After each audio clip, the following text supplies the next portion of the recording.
This is Eric Rutan of Cannibal Corpse. You are listening to the Scars and Guitars podcast with Andrew McKay Smith. G'day everybody, I've got a chat with the guitarist from the Dandy Warhols to share with you. It's Peter Holmström. Now the catalyst for our conversation is due to the launch of a new album and also an Australian tour from the group. The album is titled Rockmaker. It is out now and it is way different and far heavier than anything else they have released, which is what inspired me to have the chat with Peter. Incidentally, the Australian tour dates are all sold out, so there you go. Amazing. Incredible, actually. It's the first sold-out tour of a regular band that I've seen in some time. Not talking about the Taylor Swift bullshit, but if you're interested, just in case there are any reputable resellers out there, the tour is occurring late April 2024. All right, I have a tune to share with you prior to the chat. I've selected I'd Like to Help You With Your Problem, and it features Slash from Guns N' Roses. So there you go. Once it's done, we'll dive into the conversation. It's another good one. Let's do it.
Hello.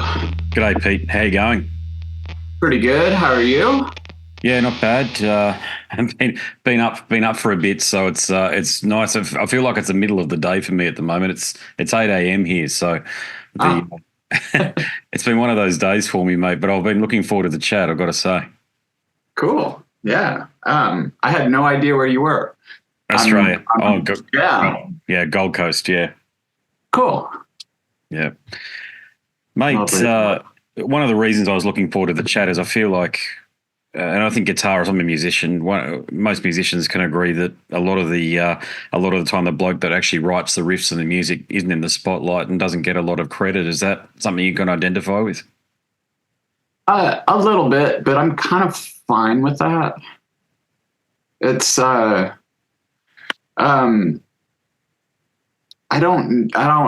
never felt like I needed to be in the spotlight. And I definitely get enough, on stage we're all almost equal. Just with, at least with the way we're positioned, we're all up front, so yeah. And as far as the records go, maybe some more than others, I didn't get credit on, but I think people know who does what in this band. Yeah. And yeah. Well, you are. My point amongst that is you are a player's player. I can, even before knowing that, if I could describe the room that you would be calling me or talking to me from, it'd be similar to the one you're in with all the guitars in the background, and that's the point. You're a player's player. Yeah, absolutely. I love it. I feel incredibly blessed that I get to do this. As difficult as it is sometimes, I'm pinching myself constantly. It's an amazing thing. That's a good comment you made there. Deep insight there. In what way is it difficult? Oh, just the music business. It's terrible. We do tons and tons of work and essentially just give it away for free. And then when we tour, everybody's taking a cut. And it's rough, but I still going to keep doing it. I do it with other bands that I'm essentially just, I pay to, make records, and I sell some, and I don't know. It's what I feel like I need to do. And, one day it'll pay off. I don't know. It is paying off in a certain sense, but it's, I don't know. I definitely, if I'm not doing this, I'm not happy. So I have to do it.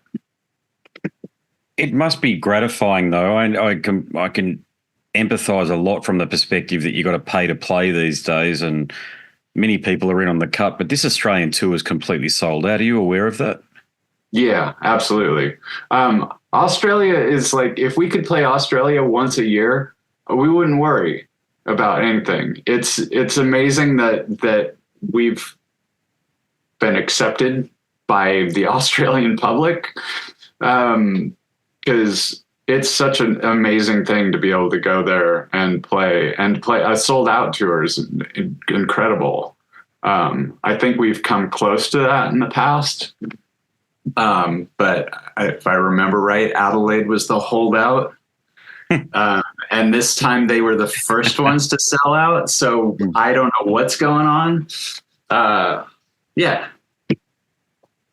Well, look, Rockmaker is an extraordinary album. I am familiar with your work since I'll never forget on Channel V we used to have here, which is our version of MTV, even though I think we had MTV back then. But when Bohemian Like You was all over it, and never forget hearing your guitar playing and then recreating it myself. And it's one of those iconic licks I'll ask you about later. But I want to ask you off the top about Rockmaker first, because it's not that different from where a lot of legacy metal and rock bands have ended up. I'm even talking about Alice in Chains and even some former black metal artists like Ulver from Norway, I think they're from. this is a great thing, this is a beautiful thing. So why did you decide to craft an album that for a lot of years could be described as a hard rock album? It's something we hadn't done before, really. I mean, we've kind of dabbled in some heavier riffs here and there, but as far as a full record that started with kind of, heavy riffs, we'd never done that. And I don't know, it was like kind of liberating for me in the songwriting kind of aspect, just because it's something I hadn't tried before. Usually the riffs come after the songs are mostly complete. So it was a lot of fun to just sit and come up with things and go, well, this is cool, and Courtney was more open to my contributions this time than in the past. So it's like I've co-wrote over half the record with him. Yeah, it's nice. What hard rock, or dare I say it, heavy metal artists were you inspired by when you were growing up and even into adulthood? There's been periods of my life where that's what I listened to.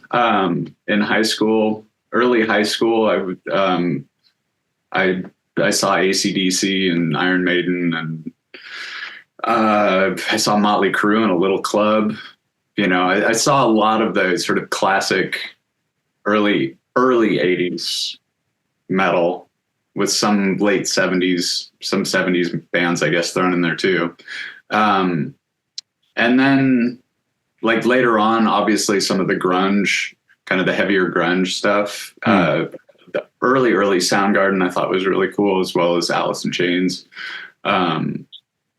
But more than that, it's sort of the riffs of like, I don't know, some of the goth bands that were more interesting to me, or punk even, like The Damned, or I don't know, Sex Pistols. Some great riffs there. But personally, my music tastes veer a little more into the sort of 80s goth stuff. So Daniel Ash is like a huge guitar hero of mine. So there's at least one on the record that's a little Daniel Ash, I think. Cool. Yeah, Bauhaus, these sort of artists, Susie and the Banshees, is that where you're headed? Yeah. Absolutely, yeah. Yeah, nice work. Depeche Mode, did you like Martin Gore's playing? I do, yeah. I grew to appreciate it a lot more later on, just because of a lot of times I didn't quite realize it was a guitar I was hearing. And his use of effects and just sort of this simplicity of some of his just little tasteful parts is absolutely perfect. And I do try and think about stuff like that when I'm in the recording process of what is a little like hook that needs, that could happen. He's definitely an inspiration for that. I can see, so is it Jaguars or Mustangs that are up on the wall behind you there? There's a Jag and a Jazzmaster, and then the Fender 12. Okay, there you go. Yeah. Yeah, there's a lot of the studio guitars. I like the single coils for the studio. I find the tones a little more interesting. So those get used a lot in here. Yeah. Do you record dry, in other words, with as few effects as possible, and then layer them afterwards? I tend to. A lot of times the delays and reverbs will get added later, unless it's a texture that I'm creating. But as all the compression and fuzz and distortion and phasers, flangers, whatever, those are all pedals.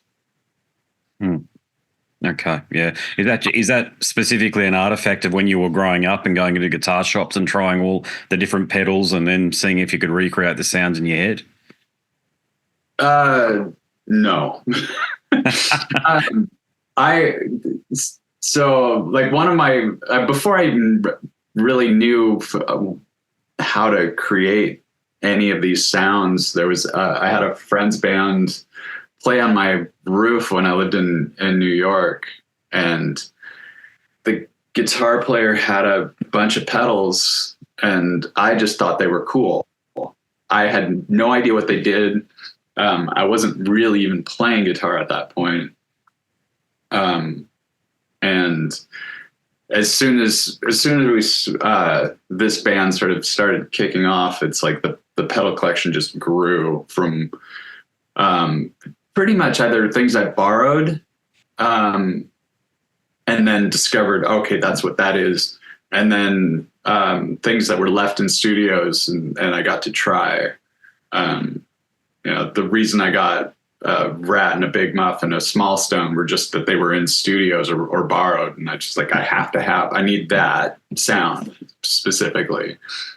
And then I don't know, I just sitting in vans, driving across the US, reading little pedal catalogs, going, that sounds like I can use it.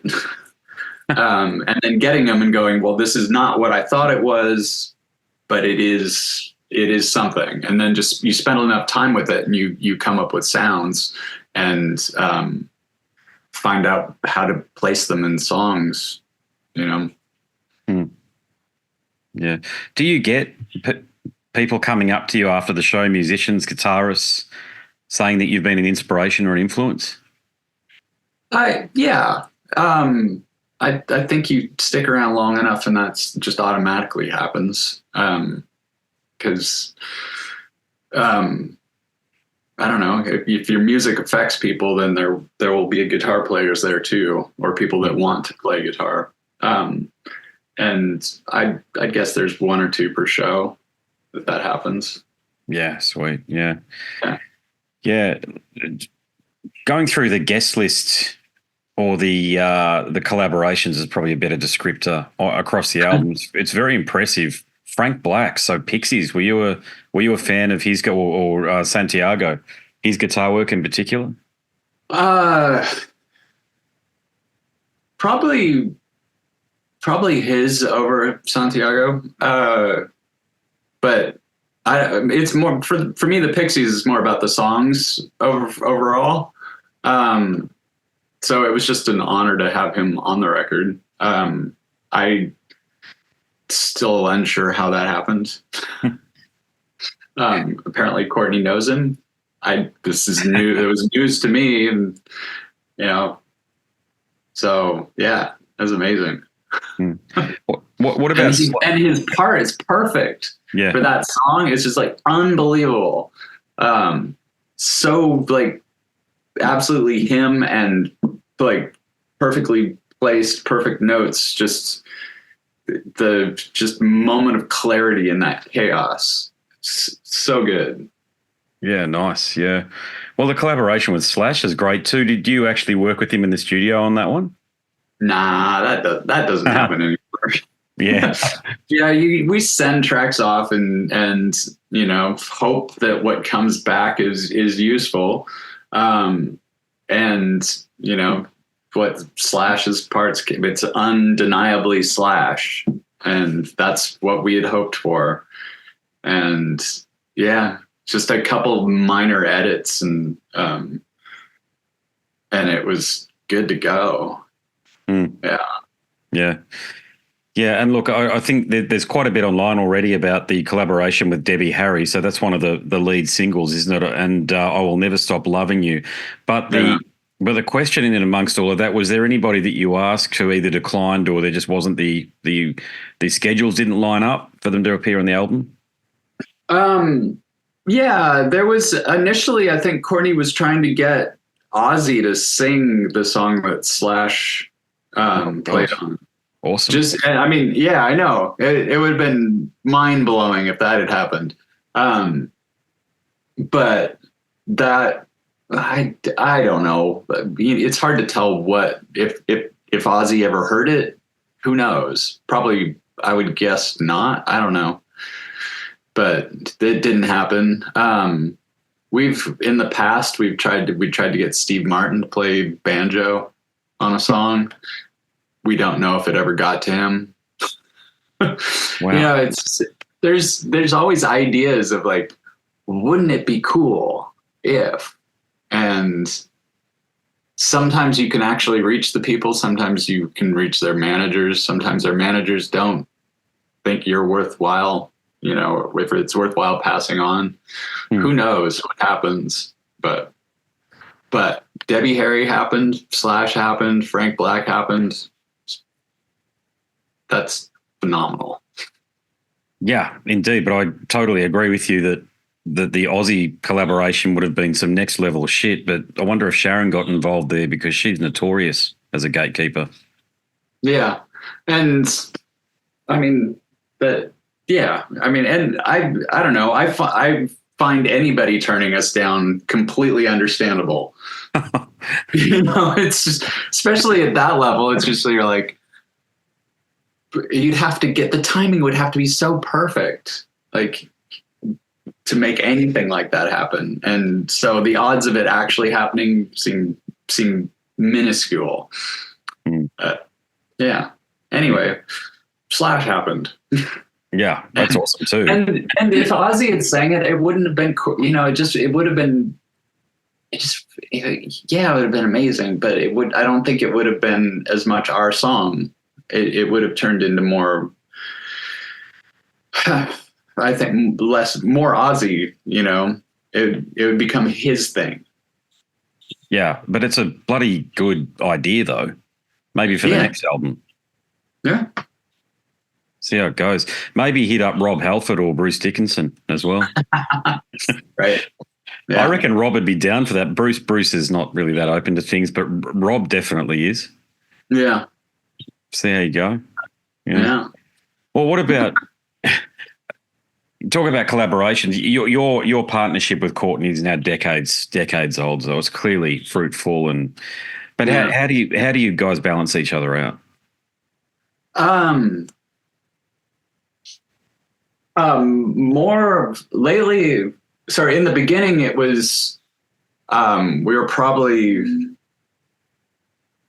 I might have been slightly a better guitar player, but he was more adventurous, and he had more experience in bands. So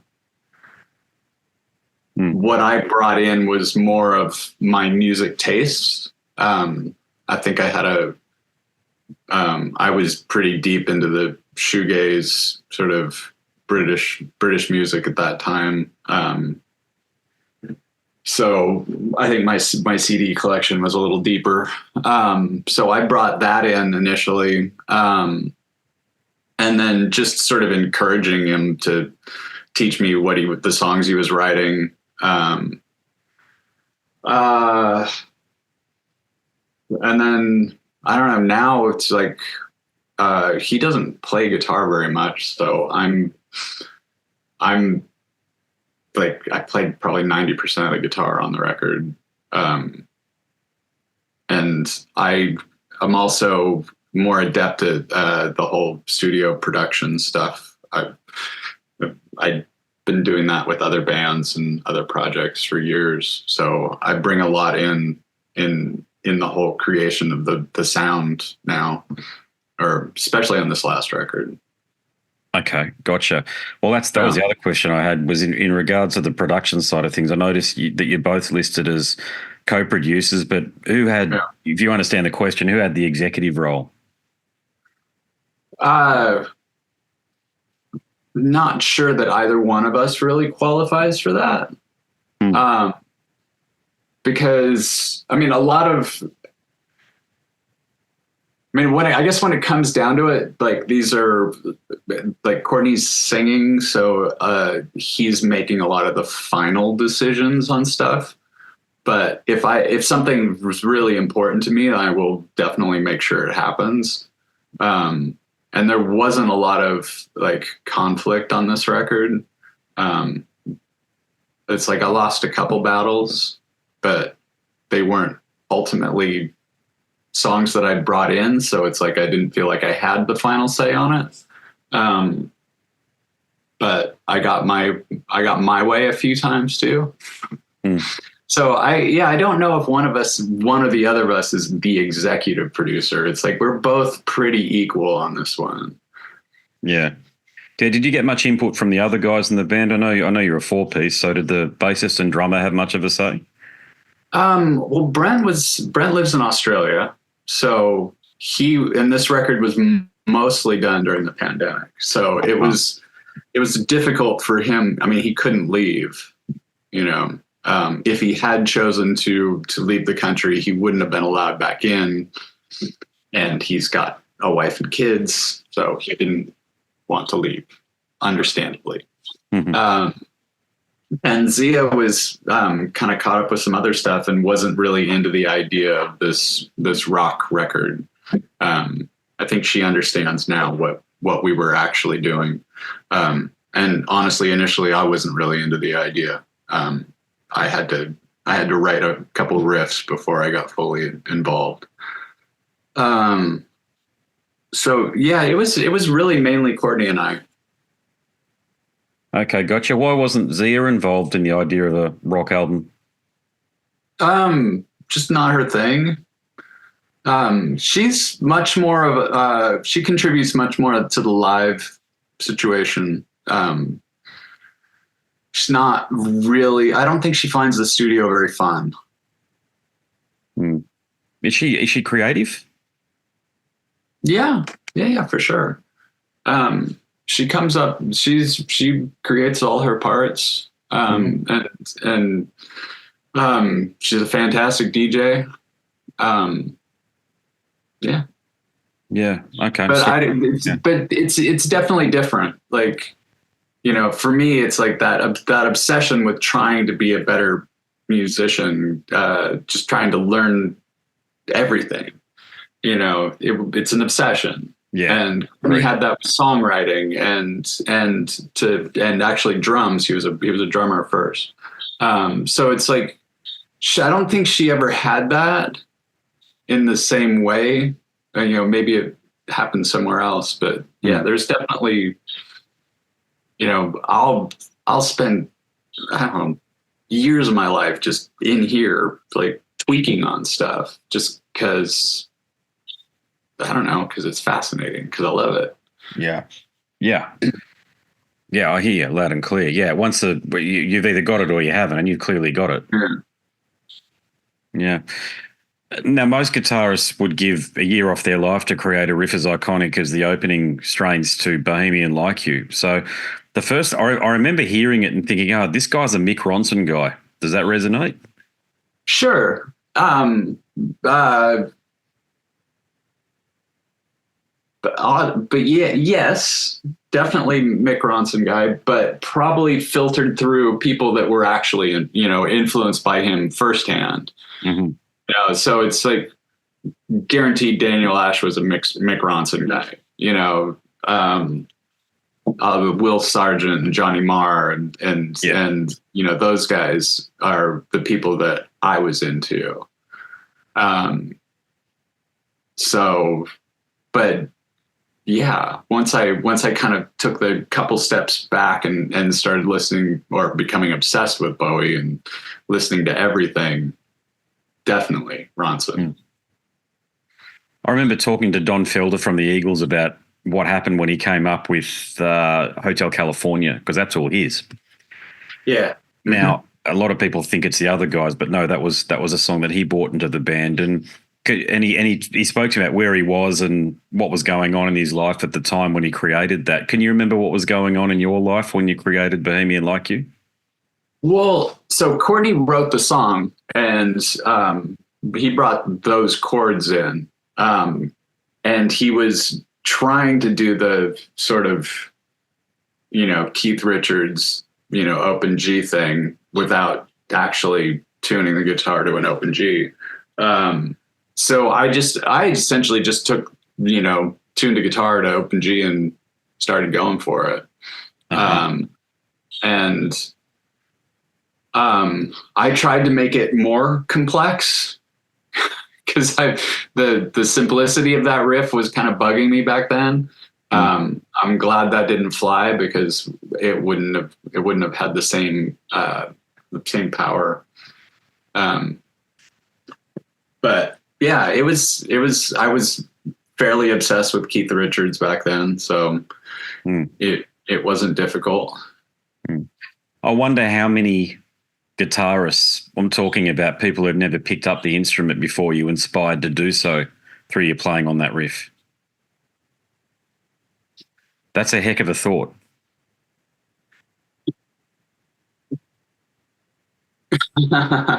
Yeah, it's a trip. Because that's the case. You know that, don't you? It's always going to be the case. Sorry if my internet, I'm just being told my internet's a bit unstable now by my thing. Oh, hang on, I'll just pause any syncing or anything going on.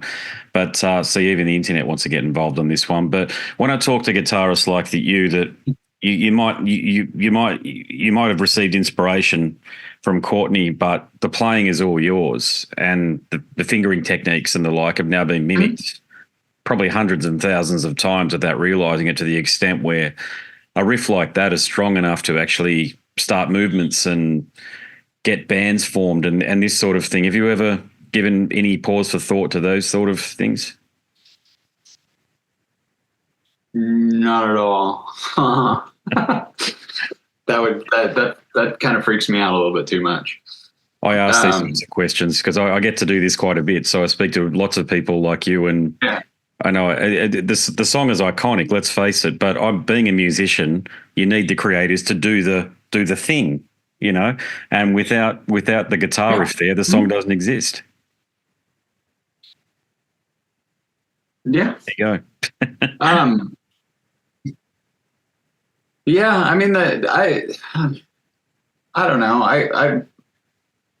It could have, the thing with songs is like you can twist them into all different forms, you know, and we chose that route with that, you know, that whole record and that song in particular. So I don't know. There wasn't a huge amount of thought that went into it. It was just like, just do that. There never usually is. That's the beauty of it. It seems to happen through divine providence. Yeah, for sure. There's definitely times where it feels like that, where you're tapped in and things just happen. You know, of course, that's, you know, you have to take into account the hundreds of hours of playing that went before that where nothing happened. Yeah. Yeah. Do you have a favorite Dandy Warhols album?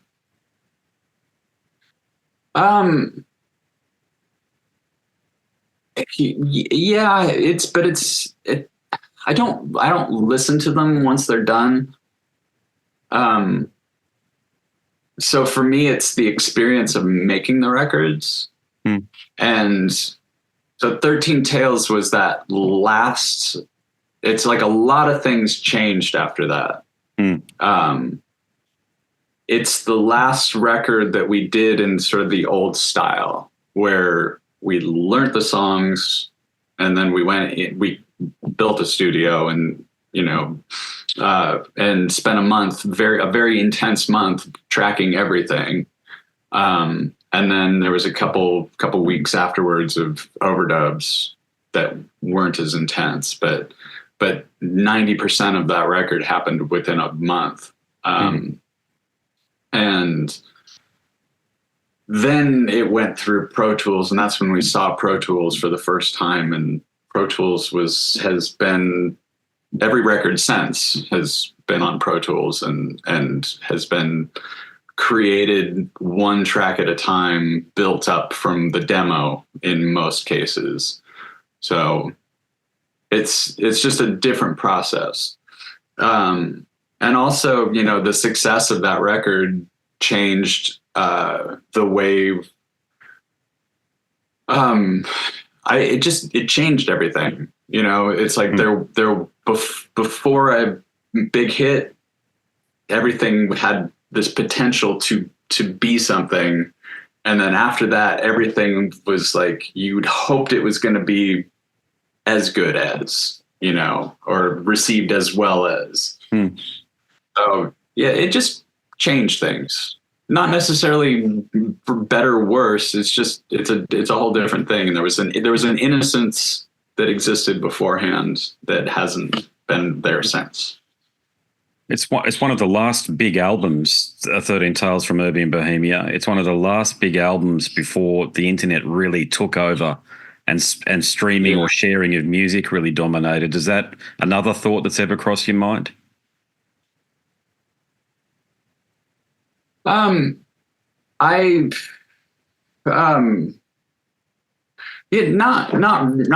not really.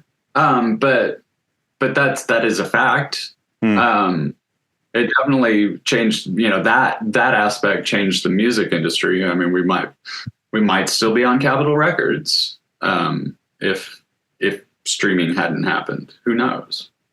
Yeah. Was Capitol, was it a net positive experience? I think in the long run, yes. We weren't really aware of what they were doing for us while we were on the label. As soon as we took a crack at putting a record out ourselves, we learned, you know, what was going on behind the scenes. So, yeah, it just,